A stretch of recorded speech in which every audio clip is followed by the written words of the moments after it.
CIET NCERT द्वारा प्रस्तुत है कक्षा 6 की हिंदी की पाठ्य पुस्तक बाल राम कथा।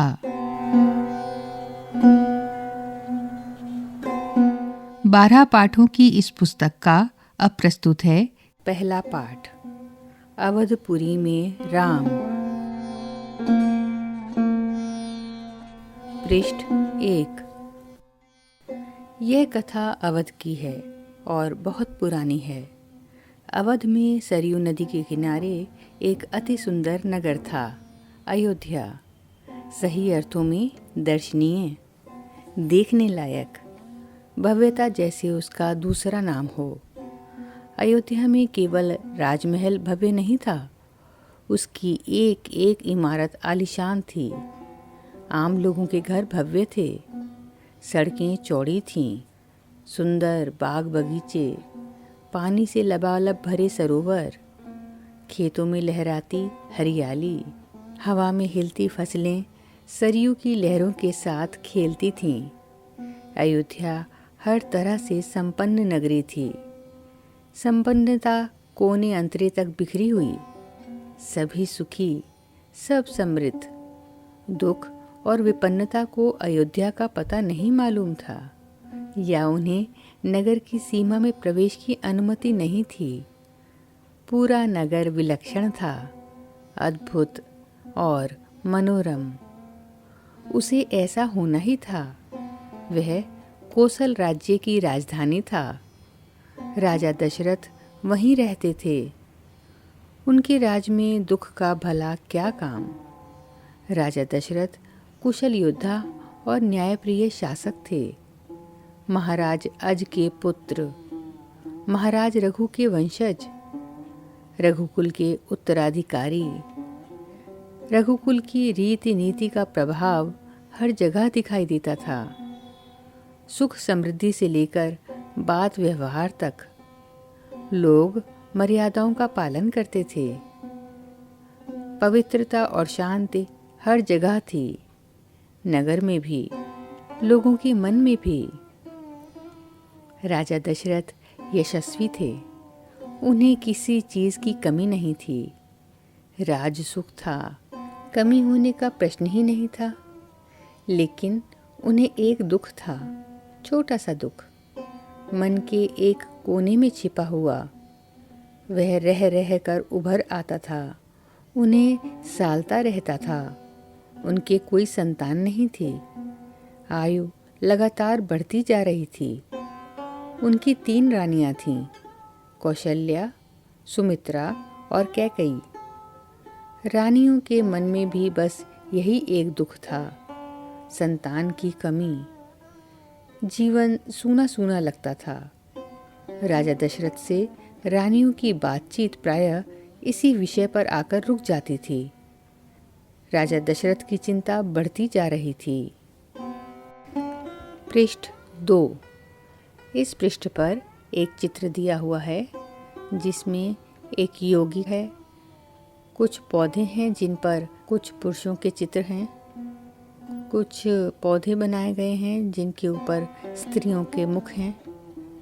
एक हवन कुंड बनाया गया है।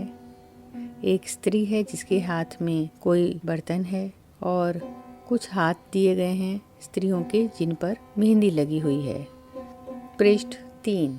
बहुत सोच विचार कर महाराज दशरथ ने इस संबंध में वशिष्ठ मुनि से चर्चा की। उन्हें पूरी बात विस्तार से बताई। रघुकुल के अगले उत्तराधिकारी के बारे में अपनी चिंता बताई। मुनि वशिष्ठ राजा दशरथ की चिंता समझते थे। उन्होंने दशरथ को यज्ञ करने की सलाह दी, पुत्रेष्टि यज्ञ।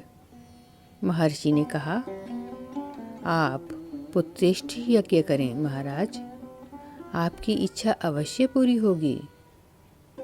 यज्ञ महान तपस्वी ऋष्यशृंग की देखरेख में हुआ।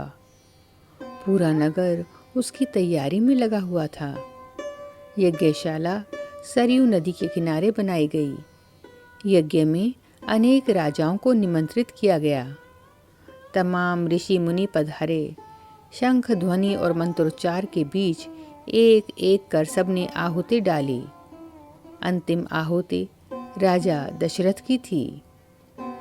यज्ञ पूरा हुआ। अग्नि के देवता ने महाराज दशरथ को आशीर्वाद दिया। कुछ समय बाद दशरथ की इच्छा पूरी हुई। 3 रानियां पुत्रवती हुईं।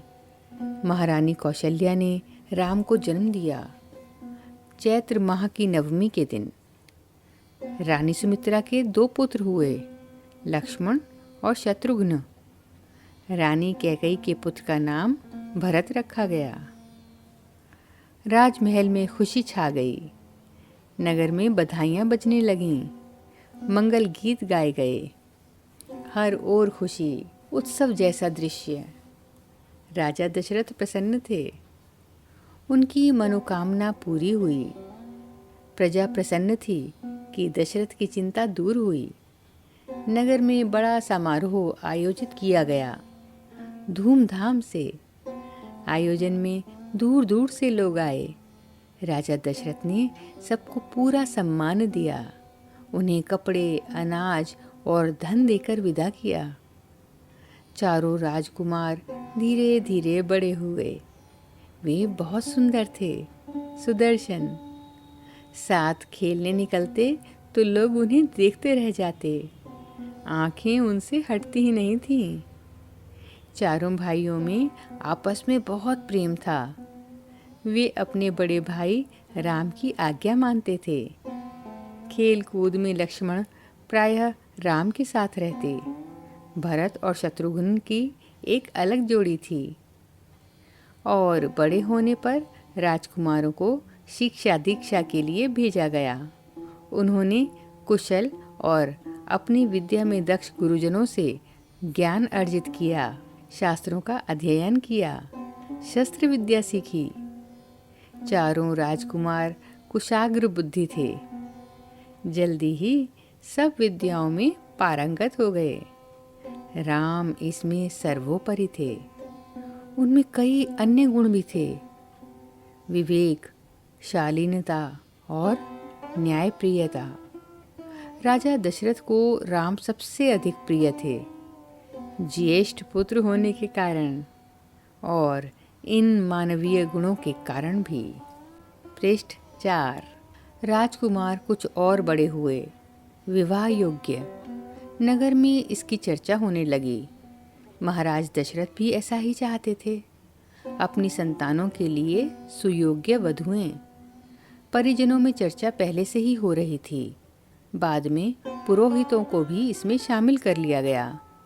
अयोध्या का राजमहल। एक दिन ऐसी ही चर्चा चल रही थी, गहन मंत्रणा। तभी एक द्वारपाल घबराया हुआ अंदर आया। उसने सूचना दी कि महर्षि विश्वामित्र पधारे हैं। महाराज दशरथ तत्काल अपना आसन छोड़कर खड़े हो गए, द्वार की ओर बढ़े, महर्षि की अगवानी करने। उन्हें लेकर दरबार में आए। विश्वामित्र को ऊंचा आसन दिया गया। विश्वामित्र कभी स्वयं राजा थे, बहुत बड़े और बलशाली। बाद में अपना राजपाट छोड़ दिया, संन्यास ग्रहण कर लिया, जंगल चले गए। वहीं उन्होंने अपना आश्रम बनाया। उसे उन्होंने सिद्धाश्रम नाम दिया। महर्षि के स्वागत सत्कार के बाद दशरथ ने कहा, महर्षि आज्ञा दें, मैं आपकी क्या सेवा कर सकता हूँ? आप अपने मन की बात कहिए, आपकी आज्ञा का पूरी तरह पालन होगा। राजन, मैं जो मांगने जा रहा हूँ उसे देना आपके लिए कठिन होगा। आप आज्ञा दीजिए महर्षि, मैं उसे पूरा करने के लिए तत्पर हूँ, बिल्कुल नहीं हिचकूंगा। मैं सिद्धि के लिए यज्ञ कर रहा हूँ। अनुष्ठान लगभग पूरा हो गया है, लेकिन 2 राक्षस इसमें बाधा डाल रहे हैं। मैं जानता हूँ कि उन राक्षसों को केवल एक ही व्यक्ति मार सकता है, वह राम है। आप अपने ज्येष्ठ पुत्र को मुझे दे दें ताकि यज्ञ पूरा हो। विश्वामित्र ने कहा। दशरथ पर जैसे बिजली गिर पड़ी। वह अचकचा गए। उन्हें उम्मीद ही नहीं थी कि मुनिवर उनसे राम को मांग लेंगे, उनके ज्येष्ठ पुत्र। उनके सबसे प्रिय। दशरथ चिंता में पड़ गए। विश्वामित्र दशरथ की दुविधा समझ रहे थे। उन्होंने कहा, मैं राम को केवल कुछ दिनों के लिए मांग रहा हूँ। यज्ञ 10 दिन में संपन्न हो जाएगा। महाराज दशरथ दुखी हो गए। पुत्र वियोग की आशंका से कांप उठे। दरबार में सन्नाटा छा गया। दशरथ की दशा देखकर मंत्री चिंतित थे, पर चुप थे। महर्षि वशिष्ठ शांत थे। इतने में दशरथ कांप कर बेहोश हो गए। होश आया तो डर ने उन्हें फिर जकड़ लिया। मूर्छित होकर फिर गिर पड़े। संज्ञा शून्य पड़े रहे। पृष्ठ 5। महर्षि विश्वामित्र का क्रोध बढ़ता जा रहा था। दरबार सशंकित था। किसी अनिष्ट की आशंका से वे कुछ समझ नहीं पा रहे थे। महर्षि और महाराज के बीच संवाद में कुछ बोलना उचित भी नहीं था। मुनि वशिष्ठ चुपचाप आकर महाराज दशरथ के पास खड़े हो गए। थोड़ी देर बाद दशरथ उठे। स्वयं को संभालते हुए उन्होंने महर्षि से विनती की, महामुनि, मेरा राम तो अभी 16 वर्ष का भी नहीं हुआ है। वह राक्षसों से कैसे लड़ेगा? राक्षस मायावी हैं। वह उनका छल कपट कैसे समझेगा? उन्हें कैसे मारेगा? इससे अच्छा तो यही होगा कि आप मेरी सेना ले जाएं। मैं स्वयं आपके साथ चलूं, राक्षसों से युद्ध करूं। महर्षि विश्वामित्र ने कोई प्रतिक्रिया व्यक्त नहीं की। क्रोधित थे, पर उसे व्यक्त नहीं कर रहे थे। उन्हें अपने यज्ञ के नियम याद थे। क्रोध करने से यज्ञ खंडित हो जाता, अनुष्ठान अधूरा रह जाता। मैं राम के बिना नहीं रह सकता महामुनि, एक पल भी नहीं। आप राम को छोड़कर जो चाहे मांग लें, उसे मत ले जाइए। मैं राम को नहीं दूंगा, बिल्कुल नहीं। वह मेरे बुढ़ापे की संतान है। मैं उससे बहुत प्रेम करता हूँ। महर्षि का क्रोध भभक उठा। दरबार, मंत्रीगण और ऋषि मुनि सख्ते में आ गए। आप रघुकुल की रीति तोड़ रहे हैं राजन। वचन देकर पीछे हट रहे हैं। यह बर्ताव कुल के विनाश का सूचक है। आप जानते हैं कि मैं स्वयं दुष्ट राक्षसों का संहार कर सकता था, लेकिन मैंने संन्यास ले लिया है।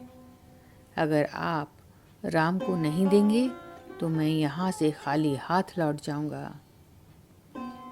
बात बिगड़ती देखकर मुनि वशिष्ठ आगे आए।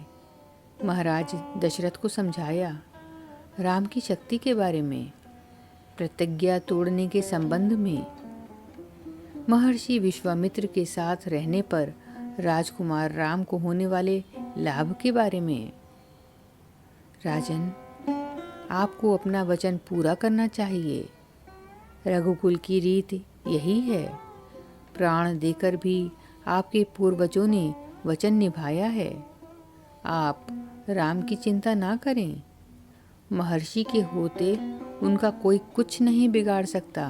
महाराज दशरथ की चिंता कुछ कम हुई, पर मन अब भी खिन्न था।